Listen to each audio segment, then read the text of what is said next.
அனைத்தும் ஏகப்பட்டவனாகிய அல்லாஹ் ஒருவனுக்கே உரித்தாகட்டுமாக. இருநூறு தலைவர் பெருமானார் முஹம்மது நபி ஸல்லல்லாஹு அலைஹி வஸல்லம் அன்னவர்களின் மீதும் அன்னவர்களின் அடிச்சுவட்டை கைத்தவராக பின்பற்றிய உத்தம சத்திய சஹாபாக்கள், தாபிஈன்கள், தபஅ-தாபிஈன்கள், நாதாக்கள், ஷஹதாக்கள், பெரும் இமாம்கள், இந்த ஜும்ஆவுடைய தினத்தன்று இறைவனது இல்லம் நாடி வந்திருக்கும் இன்னும் வரவிருக்கும் நம் அனைவர்களின் மீதும் அல்லாஹ்வினுடைய சாந்தியும் சமாதானமும் இன்றும் என்றும் என்றென்றும் நிலவிக் கொண்டே இருக்கட்டுமாக. ஆமீன். அல்ஹம்துலில்லாஹ். கண்ணியத்திற்குரிய அல்லாஹ்வின் நல்லடியார்களே, நாம் ஆண்டு கொண்டிருக்கக்கூடிய இந்த இந்திய நாட்டின் 72வது குடியரசு தினம் வரக்கூடிய 26ஆம் தேதி, ஜனவரி 26ஆம் தேதி குடியரசு தினம் என்பதாக வருடா வருடம் ஏறத்தாழ 72வது குடியரசு தினம் 72 வருடங்களாக 1950ஆம் ஆண்டு ஜனவரி 26ஆம் தேதி குடியரசு என்ற ஒரு அரசை இந்திய நாட்டு சுதந்திரம் வாங்கிய 2 ஆண்டுகள் கழித்து நிறுவப்படுகின்றது. எதற்காக வேண்டியது சொன்னால், இந்த குடியரசு என்பது இதனுடைய அசல் பொருள் மக்களுடைய ஆட்சி, மக்களால் தேர்ந்தெடுக்கப்படும் ஒரு ஆட்சி என்பதாக இந்த குடியரசு என்பதை இந்த இந்திய அரசாங்கம் அன்று 70 ஆண்டுகளுக்கு முன்பதாக இந்திய அரசாங்கத்தால் நிறுவப்பட்டது. இன்று வரைக்கும் 72 ஆண்டுகளாக குடியரசு தினம் என்பதாக நம்முடைய நாட்டிலே வருடா வருடம் குடியரசு தினம் என்பதாக சொல்லிக்கொண்டு குடியேற்றம் முதல் கொண்டு இந்த நாடு, இந்திய நாடு இன்று வரையும் குடியுரிமை உள்ள ஒரு அரசாக, மக்களுக்கு உரிமை அளிக்கக்கூடிய ஒரு அரசாக என்பதாக வெளிக்காட்டிக் கொண்டிருக்கக்கூடிய ஒரு நாட்களாக இந்த 26ஆம் தேதி செயல்படுத்தப்படும். நம்முடைய நாட்டில் எங்கெல்லாம் பார்க்கலாம், இவ்வளவு ஆண்டுகளாக மக்களுக்காக வேண்டிய ஆட்சி செய்வதை போன்றும் இதில் எந்த விதமான ஒரு குறையும் இல்லாமல் மக்களால் தான் தேர்ந்தெடுக்கப்பட்ட ஒரு அரசியல்வாதி என்பதாக தங்களை தாங்களே நினைத்துக் கொண்டு அன்றைய தினம் மட்டும் மக்களுக்காக செய்வதை போன்று இந்த இந்திய நாட்டை பெரும் கௌரவமிக்க ஒரு நாடாக நினைத்துக் கொண்டு இந்த இந்திய நாட்டிற்காக வேண்டி கொடியை ஏற்றி அதற்கு சல்யூட் அடித்து விட்டு செல்வார்கள். வருடத்திலே 2 முறை, ஒன்று குடியரசு தினம் என்பதாக அன்றைய நாள், இன்னொன்று சுதந்திர நாள் என்பதாக சொல்லிக் கொண்டு இன்னும் இந்த நாட்டிலே மக்களுக்கு சுதந்திரத்தை வாரி கொடுத்து கொண்டிருப்பதாக நினைத்துக் கொண்டு இந்த 2 நாட்கள் இவர்கள் செய்யக்கூடிய விஷயம் எனவே இந்த நாடு குடியரசு தினம் என்பதாக அவர்கள் ஒப்புக்கொள்வதை போன்று தெரியும். ஆனால் இந்த நாடு குடியரசு தினமா அல்லது குடியினுடைய அரசினுடைய தினமா நாடா என்பது நம் அனைவர்களுக்குமே தெரிந்த விஷயம்தான். குடியரசா அல்லது குடிக்கக்கூடிய அரசா என்பது இந்த நாட்டினுடைய ஒவ்வொரு மக்களுக்கும், உயிருள்ள ஒவ்வொரு அறிவுள்ள ஒவ்வொரு மனிதருக்கும் விளங்கி இருக்கக்கூடிய ஒரு விஷயம்தான். சாதாரணமாக சிறிது காலத்திற்கு முன்பதாக, சிறிது நாட்களுக்கு முன்பதாக கொரோனா என்னும் காலத்திலே, ஒரு கடுமையான ஒரு காலத்திலே இந்த அரசாங்கம் நடந்து கொண்ட விதத்தை வைத்து ஒரு சின்ன உதாரணம் எடுத்துக் கொள்ளலாம். பள்ளிக்கூடத்திற்கு அனுமதி கிடையாது, மக்கள் முழுவதுமாக வெளியே நடந்து வருவதற்கு அனுமதி கிடையாது, மக்கள் தங்களுடைய வழிபாட்டு தலங்களுக்கு சென்று நிம்மதியாக வழிபடுவதற்கு அரசாங்கம் அனுமதி அளிக்கவில்லை. எங்குமே கூட்டமாக கூடி ஒரு நிகழ்ச்சியை நடத்துவதற்கு நமக்கு அனுமதி கிடையாது. நம்முடைய குடும்பங்களிலே நிகழவிருந்த எத்தனையோ திருமணங்கள் தடைபட்டு இருந்தன. எத்தனையோ திருமணங்களிலே முக்கியஸ்தவர்களை அழைப்பதற்கு அனுமதி கிடையாது. இப்படியாக எதற்குமே அனுமதி அளிக்காத அரசு, எதற்குமே அனுமதி அளிப்பதற்கு பயந்த அரசு ஒரே ஒரு விஷயத்திற்கு மட்டும் முழுமையாக ஒத்துழைத்து கூட்டங்களை கூட்டி எவ்வளவு வேண்டுமானாலும் அங்கே கூட்டம் கூடிக்கொள்ளலாம், அங்கே நாங்கள் போலீசுகளை நாங்கள் பாதுகாப்பிற்கு அனுப்பி வைக்கின்றோம் என்பதாக சொல்லி ஒரு இடத்திற்கு அனுமதி முதலிலே கொடுத்தது என்று சொன்னால் அனைவருக்கும் தெரிந்த விஷயம். ஒயின் ஷாப்புக்கு இந்த அரசு எவ்வளவு முக்கியத்துவம் கொடுத்தது என்பதை நாம் கண்கூடாக பார்த்தோம். காரணம் என்னவென்று சொன்னால், இது குடியினுடைய அரசு, இது குடியினுடைய அரசு. குடியரசு என்பதாக சொல்லும் அந்த அர்த்தத்தை மாற்றமாக விளங்கிக் கொண்டு இன்று குடியரசு என்பதை நீக்கிவிட்டு குடியினுடைய அரசாக இந்த அரசை விளங்கிக் கொள்கின்றார்கள். அவர்களே வாய்மொழியாக விடுத்தார்கள். ஏனென்று சொன்னால், அரசாங்கம் வீழ்ச்சியிலே சென்று கொண்டிருக்கின்றது. நம்முடைய அரசினுடைய பொருளாதாரம் அகல பாதாளத்திலே சென்று கொண்டிருக்கின்றது. இன்னைக்கு இந்த ஒயின் ஷாப்பை திறந்தால் மட்டும்தான் நம்முடைய அரசுக்கு வருமானம் கிடைக்கும், நம்முடைய அரசு வருமானம் பெறும், நம்முடைய அரசுடைய பொருளாதாரம் பெருகும் என்பதாக சொல்லி வெட்கமே இல்லாமல் இந்த குடிக்கு முன்னுரிமை கொடுத்த இந்த அரசு குடியரசு தினத்தை கொண்டாடுகின்றது. குடியரசு தினம் என்பதனுடைய அர்த்தம் முற்றிலுமாக மாறுபட்டு விட்டது. குடியரசு என்று சொன்னால் மக்களால் தேர்ந்தெடுக்கப்பட்ட ஒரு அதிபர், மக்களால் தேர்ந்தெடுக்கப்பட்ட ஒரு அரசியல்வாதி மக்களுக்காக வேண்டி பொது சொத்தினுடைய அருமை புரிந்து இந்த மக்களுக்குண்டான அத்தனை விஷயங்களையும் அறிந்து மக்களுக்கு எது தேவை எது தேவையில்லை, எது இவர்களுக்கு பாதகமாக இருக்கும், எது இவர்களுக்கு சாதகமாக இருக்கும் என்று ஒவ்வொன்றையும் பிரித்து பிரித்து தெரிந்தெடுத்து வைத்திருக்க வேண்டும். அந்த முறையிலே நீ ஆட்சி செய்தீர்கள் என்று சொன்னால் இந்த குடியரசு தினத்தை நீங்கள் கொண்டாடுவதற்கும் இந்த இந்திய நாட்டில் நீங்கள் கொடியேற்றி அந்த தேசிய கொடிக்கு நீங்கள் சலிக்கடிப்பதற்கும் 100% நீங்கள் தகுதியானவர்கள்.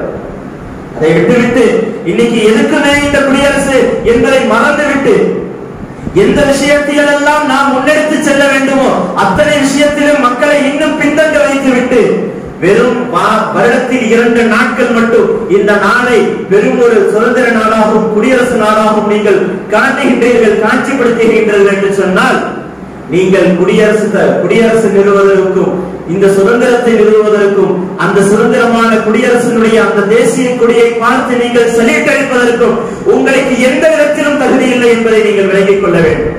யார் வேணாலும் அங்கங்க நின்றுவிட்டு எந்த தலைவர்கள் எல்லாம் நிறுத்துகின்றார்களோ அத்தனை தலைவர்களையும் பார்ப்போம்.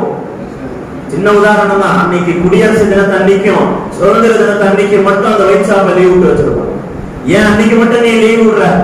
குடியரசு தினத்தன்னைக்கும் சுதந்திர தினத்தன்னைக்கும் நீ உன்னுடைய வருமானத்தை பெருக்கும் ஒரு பொருளாதாரத்தை பலமாக்கும் ஒரு நிறுவனத்திற்கு நீ விடுமுறை அளிக்கின்றேன் என்று சொன்னால் அது எவ்வளவு பாதகம் என்பது உங்களுக்கே தெரிகின்றது. குடியரசு தினத்தன்று மரியாதைக்காக வேண்டி மரியாதை நிமித்தமாக சுதந்திர தினத்தன்று மரியாதை நிமித்தமாக இந்த ஒயின் ஷாப் விடுமுறை அளிக்கப்படுகின்றது என்று சொன்னால் மரியாதை கெட்ட விஷயம் உங்க எல்லாத்துக்குமே தெரியுதில்லை. இந்த குடியினுடைய விஷயம் இந்திய நாட்டிற்கு பாதகமான ஒரு விஷயம், மக்களுடைய உயிரை கொள்ளக்கூடிய ஒரு விஷயம் என்பது நம் அனைவர்களுக்குமே தெரிந்த விஷயம். இது அரசாங்கத்திற்கு முழுமையாக தெரிந்திருக்கின்றது. அதை அவர்கள் விளங்கியும் வைத்திருக்கின்றார்கள். அதனால்தான் இந்த குடியரசு தினத்தன்னைக்கும் சுதந்திர தினத்தன்னைக்கும் கொடியேற்ற போகும்போது சுத்தமா போனோம்னு சொல்லிட்டு அவங்களே குடிக்காம போவாங்க கொண்டிருக்கு. அதனால தெளிவா வரணும் அப்படின்னு சொல்லி ஒயின் ஷாப் எல்லாத்தையும் லீவ் விட்டுறாங்க. ஒயின் ஷாப்ல லீவ் விடுறதுனால ஏதாவது பிரயோஜனம் இருக்குதா? முதல் நாளே எல்லாத்தையும் வாங்கி வச்சிடலாம். 26ஆம் தேதி அவர்கள் லீவ் விடுகின்றார்கள் என்று சொன்னார் 25ஆம் தேதி அவர்களுடைய வருமானம் பன்மடங்காக பெருகுகின்றது. நல்ல தொலைநோக்கு சிந்தனை. ஒரு நாள் ஒயின் ஷாப்பை மூடிட்டோம் அப்படின்னு சொன்னா அன்றைக்கு முதல் நாள் எப்போதும் நடப்பதை விட 3 மடங்காக வருமானம் அதிகரிக்கின்றது. இது புள்ளி விவரங்களில் நமக்கு தெளிவாக தெரிகின்றது. இதையெல்லாம் எடுத்து வைத்து பார்த்தோம் என்று சொன்னால் குடியரசு தினம் என்பதை ஒரு விஷயத்தை இந்த நாடு கொண்டாடுவதற்கு அங்கங்கே கொடியேற்றி கொண்டாடுவதற்கு தகுதி இருக்கின்றதா இல்லையா என்பதை அவரவர்களே சிந்தித்து பார்க்க வேண்டும். காரணம் என்னவென்று சொன்னால் குடியரசு என்பதற்கு உதாரணம் 1400 ஆண்டுகளுக்கு முன்பதாக கண்மணி நாயகம் ஸல்லல்லாஹு அலைஹி வஸல்லம் அவர்களின் மூலமாக வந்த சஹாபாக்களும் நமக்கு தெளிவான ஒரு அரசை எடுத்து காண்பித்து விட்டார்கள். வரலாறு இன்றளவும் பேசிக் கொண்டிருக்கின்றது. எத்தனை அரசியல்வாதிகள் தங்களை நல்லவர்களாக காட்டிக்கொள்ள வேண்டும் என்பதற்காக வேண்டி ஹஜ்ரத் உமர் ரலியல்லாஹு தஆலா அவர்களுடைய ஆட்சியை பற்றி இன்னைக்கும் பேசுகின்றார்கள். வெளிவேளைகளிலே பேசிவிட்டு எத்தனையோ ஆட்சியாளர்கள் இன்னைக்கும் ஆட்சியை பிடித்துக் கொண்டு உட்கார்ந்துட்டார்.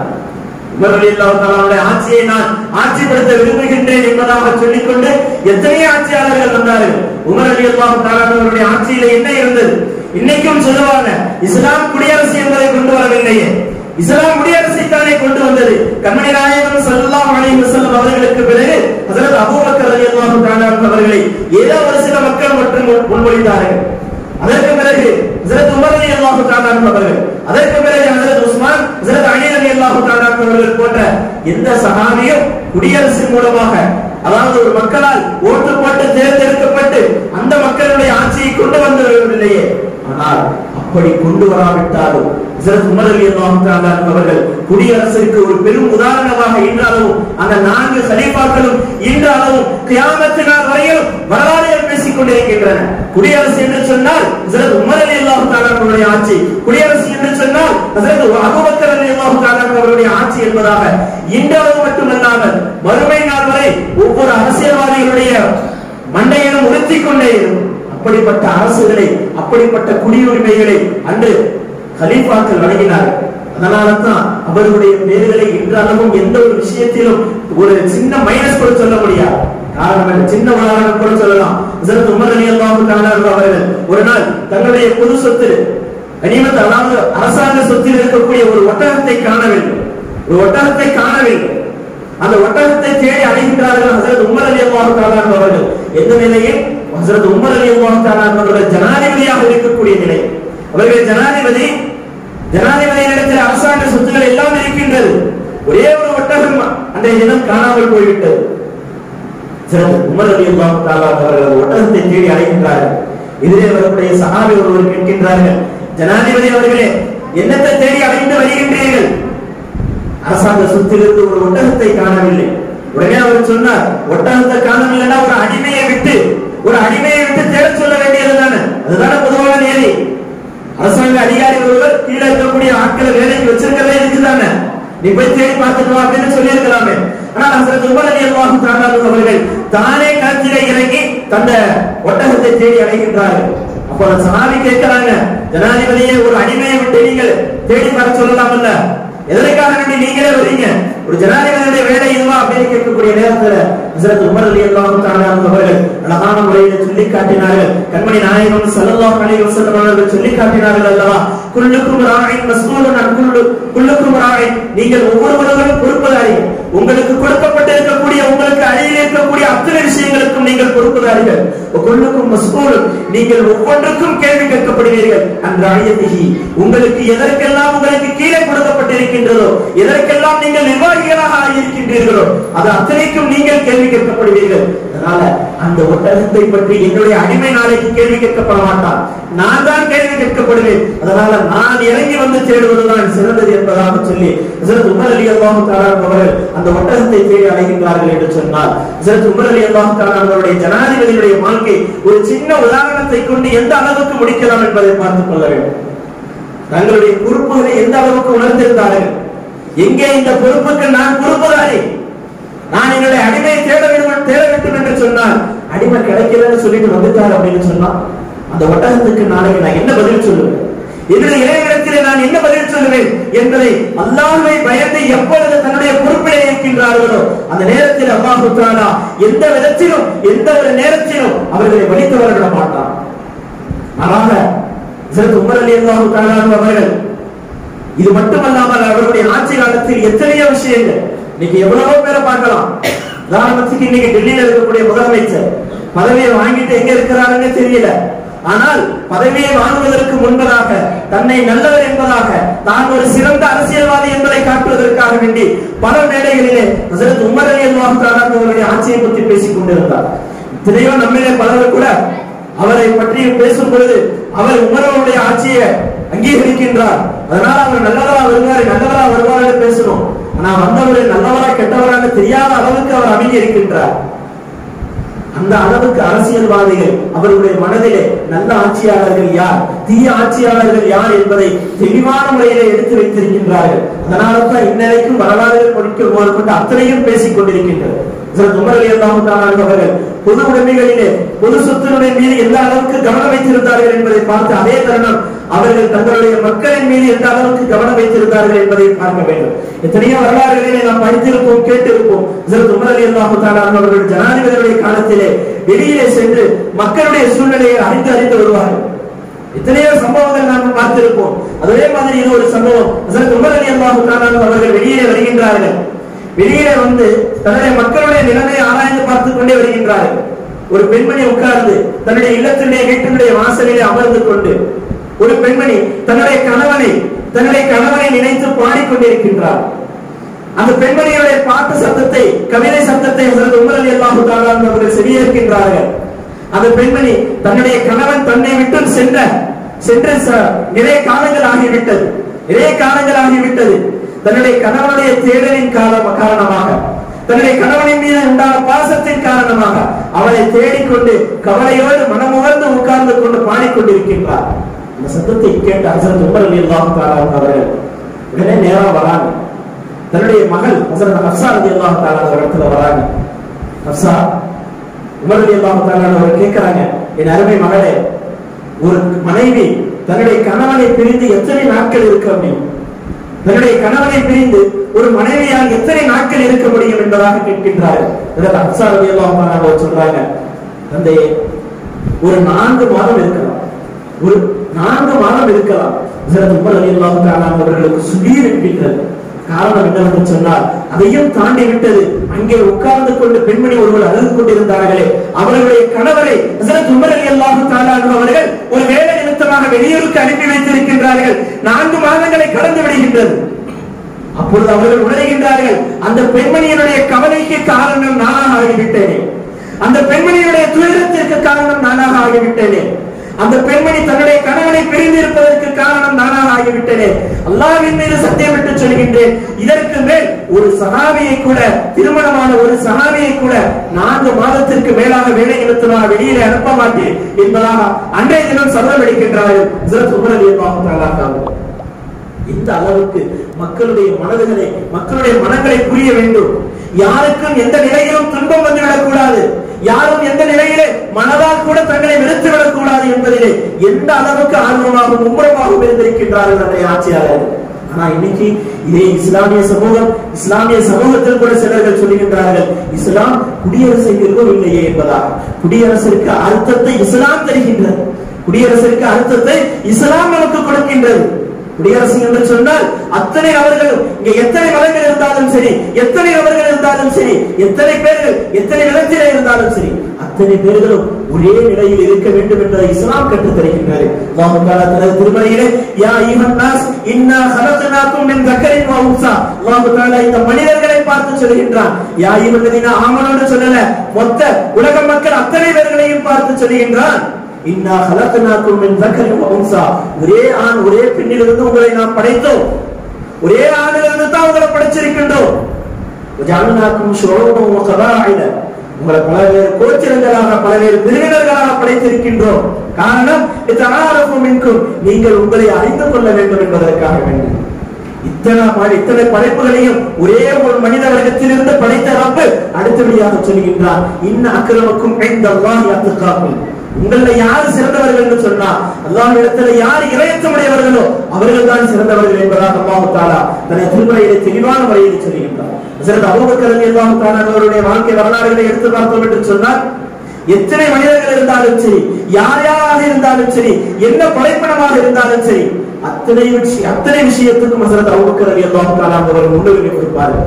யாரு சொல்றா ஏன் அப்படின்னு சொன்னா, தங்களுக்கு கீழே இருக்கக்கூடிய, தாங்கள் கலீஃபாவாக இருக்கக்கூடிய நேரத்துல தனக்கு கீழே இருக்கக்கூடிய எந்த ஒரு மிருகமும் கூட, எந்த ஒரு உயிரினமும் பாதிப்படைந்து விடக் கூடாது என்பதிலே மும்முரமாக செயல்பட்டதன் காரணமாக இன்றளவும் வரலாறுகள் பேசிக் கொண்டிருக்கின்றது. குடியரசுக்கு முன்னுதாரணம் ஹஸரத் அபூபக்கர், குடியரசுக்கு முன்னுதாரணம் ஹஸரத் உமர் ரலியல்லாஹு தஆலா அவர்கள் என்பதாக இன்றளவும் சொல்லிக் கொண்டிருக்கின்றோம் என்று சொன்னால், ஒரே ஒரு விஷயத்தை மட்டும் விளங்கியிருந்தார்கள், குல்லுக்கும் ராயின் மஸ்ஊலுன் அன் ரஅய்யதிஹி, நீங்கள் ஒவ்வொருவர்களும் உங்களுடைய பொறுப்புகளை பற்றி நாளை விசாரிக்கப்படுவீர்கள்.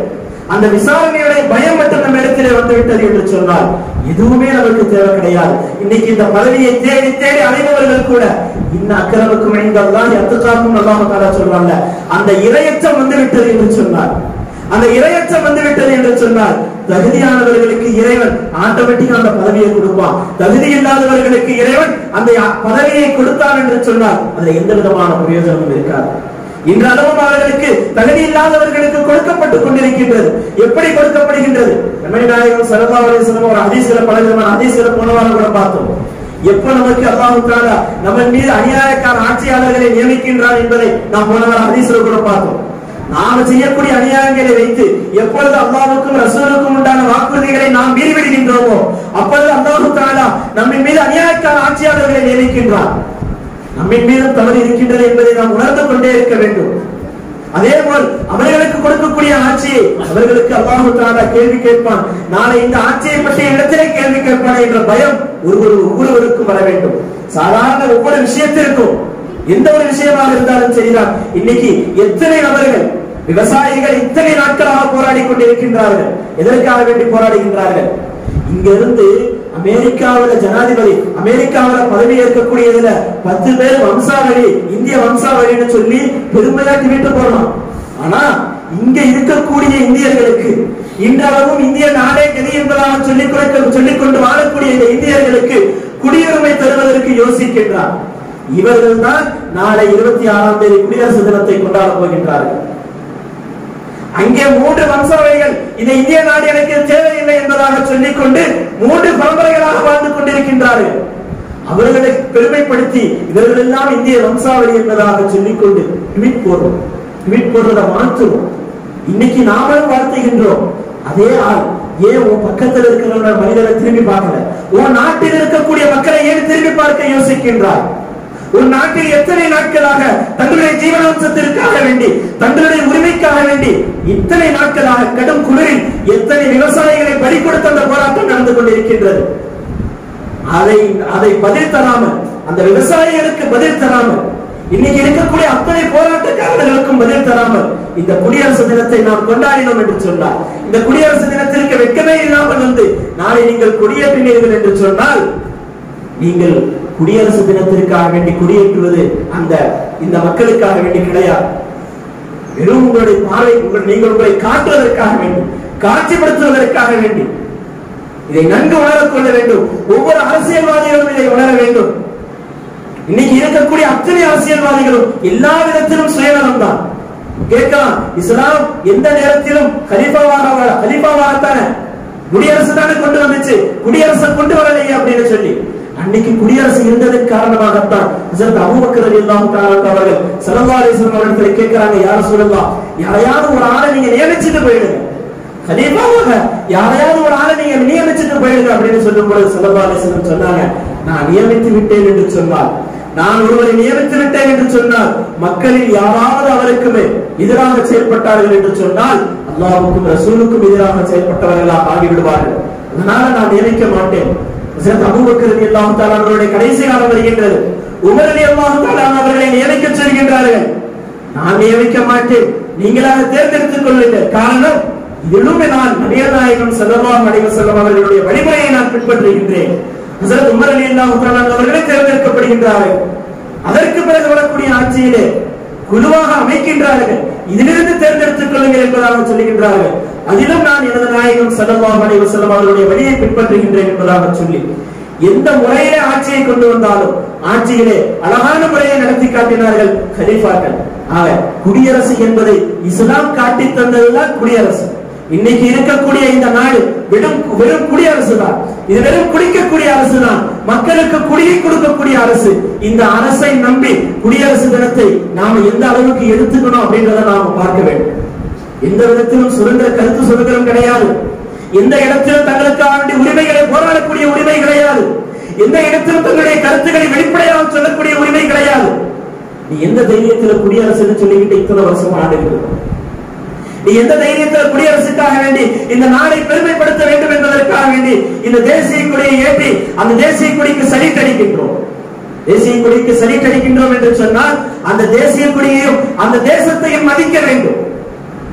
இன்னைக்கு நீ அந்த தேசிய கொடி ஏற்றுற அன்னைக்கு உன்னுடைய வருமானத்தை பெருக்கக்கூடிய ஒயின் ஷாப்ல மூடிட்டு வந்து நீ நிக்கிறியோ அன்னைக்கே நீ முடிஞ்சு போச்சு, உன்னுடைய அரசு நல்லதில்லை அப்படின்னு சொல்லி. ஆக நன்கு விலகிக் கொள்ள வேண்டும். இந்த நாடு குடியரசாக இருப்பதும் நம்முடைய கையில் இருக்கின்றது. ஒவ்வொரு விஷயத்திற்கும் நாம் முன்னெடுத்து சென்று கொண்டே இருக்க வேண்டும். எந்தெந்த விஷயங்கள் எல்லாம் இன்னைக்கு அழிப்பதற்கு நம்மளை அழிப்பதற்கு தயாராக இருக்கின்றதோ முக்கிய காரணம் என்னவென்று சொன்னார், இதில் சொல்லக்கூடிய முக்கிய காரணம் என்னவென்று சொன்னார், நம்ம கண்பட கூட குடிப்பழக்கம் என்பது அதிகமாக இருந்து கொண்டிருக்கின்றது. குடிப்பழக்கம் என்பது போதை தரும் அத்தனை விஷயங்களையும் குறிக்கும். இன்னைக்கு சிகரெட்டிலிருந்து, பீடியிலிருந்து, மது அருந்துவதிலிருந்து, கஞ்சா அடிப்பதிலிருந்து நம்முடைய வாலிபர்கள் அத்தனை பேர்களும் முன்னிற்கின்றார்கள். நாம் எல்லாம் பெருமையா நினைச்சுக்கிறோம், நம்முடைய வாலிபர்கள் இறங்கி விட்டார்கள், தைரியமாக வந்து விட்டார்கள் என்று சொல்லி. ஆனால் கிடையாது. நம்முடைய வாலிபர்கள் எத்தனை விஷயங்களில் முன்வந்திருக்கின்றார்கள் என்பதை நாம் பார்க்க வேண்டும். நம்ம எல்லாத்துக்கும் தெரிஞ்ச விஷயம், கஞ்சாவினுடைய பழக்கம் அதிகமாக இருப்பதாக. எத்தனை இடங்களிலே கேள்விப்பட்டிருக்கின்றோம். இதற்காக வேண்டி நம்முடைய வீட்டிலே இருக்கக்கூடிய, நம்முடைய குடும்பங்களிலே இருக்கக்கூடிய, நம்முடைய ஊர்களிலே இருக்கக்கூடிய பிள்ளைங்களை எத்தனை பேர் திருத்துவதற்காக வேண்டி தயாராக இருக்கின்றோம்? அட்லீஸ்ட் யார் யார் செய்யறாங்கிறதை கண்டுபிடிக்கிறதுக்கு எத்தனை பேர் தயாராக இருக்கின்றோம்? கிடையாது. இன்னும் இந்த நாடு நமக்கு கொடுத்து காட்டி கொடுக்கின்றது. இதெல்லாம் நல்ல பழக்கம், இதெல்லாம் செய்ய அப்படின்னு சொல்லி கொடுத்துக் கொண்டே இருக்கின்றது. நாளை இந்த வாலிபர்களை நாம விட்டுவிட்டோம் என்று சொன்னார், இந்த இளைஞர்களை நாம் விட்டுவிட்டோம் என்று சொன்னார், இன்னைக்கு எப்படி குடியரசாக இந்த நாடு இருக்கின்றதோ இதை விட பன்மடங்கு தானே குடிக்கக்கூடிய அரசாக இந்த அரசாங்கம் மாறும். ஏன்னா அவருடைய நோக்கம் இதுதான், அவருடைய நோக்கம் இதுதான். வயதானவர்கள் எல்லாம் முடிஞ்சு போச்சு. இன்னைக்கு கொரோனா டயத்துல கூட மைண்ட் ஷாப்பை திறந்தா 40 வயசு 45 வயசுல இருந்து 65 வயசு கிழமை வரைக்கும் வந்து நிக்கிறான்றது அவர்களுக்கு நல்லா தெரிஞ்சு போச்சு. ஆனால் 15 வயது முதல் 35 40 வயது வரை உண்டான இளைஞர்கள் எங்கே என்றதாக தேடுகின்றார்கள். உங்க வெளியே வரதுக்கு கூச்சப்படுறாங்களா? கொண்டு போய் கொடுப்பதற்குண்டான வசதிகளை ஏற்படுத்துகின்றார்கள், கொண்டு போய் கொடுப்பதற்குண்டான சூழ்நிலையை ஏற்படுத்துகின்றார்கள். திருட்டுத்தனமாக அடிக்கக்கூடிய விஷயங்களை, கொடுக்கக்கூடிய விஷயங்களை ஏற்படுத்துகின்றார்கள். கொண்டு அத்தனை இடங்களிலும் நடந்து கொண்டிருக்கின்றது. நமக்கு தெரியாமலாம் கிடையாது. செய்தியை காதுல வாங்கிட்டு பிள்ளைங்க இப்படி போய்கிட்டு இருக்காங்களா அப்படின்னு சொல்லிட்டு ஒரு உச்சி கொட்டிட்டு போய்கிட்டே இருக்கிறோம். இப்படி இருந்தோம் என்று சொன்னால் நாளை நம்முடைய குடும்பத்திலும் இது நடந்துவிடும் என்ற பயம் நமக்கு இருக்க வேண்டும்.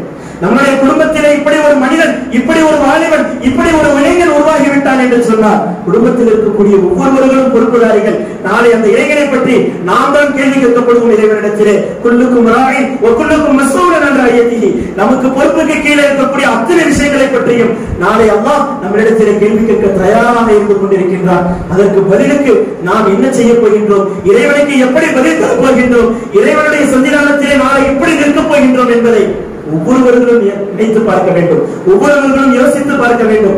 பெரும்பெரும் ஜனாதிபதியான ஹஜ்ரத் அபூபக்கர் அவர்களும் ஹஜ்ரத் உமர் ரலியல்லாஹு தஆலா அவர்களும் இதைத்தான் பயந்தார்கள். நாளை இறைவனிடத்திலே, இறைவனுடைய சன்னிதானத்திலே என்னுடைய நிலைமை எப்படி இருக்கும் என்பதை பயந்தார்கள். அதனால் அவருடைய பொறுப்புகள் அழகான முறையிலே அமைந்தது, வரலாறு பேசக்கூடிய அமைப்பிலே அமைந்தது என்பதை நினைவில் கொண்டு நமக்கு இருக்கக்கூடிய அத்தனை விஷயங்களை நாம் பொறுப்பாக எடுத்துக்கொண்டு நம்முடைய நாட்டை நாளை இளைஞர்கள், இந்த இளைஞர்கள் நாளை நம்முடைய நாட்டை கையில எடுக்கும் பொழுது இந்த நாடு உண்மையான குடியரசு நாடாக இருக்க வேண்டும்.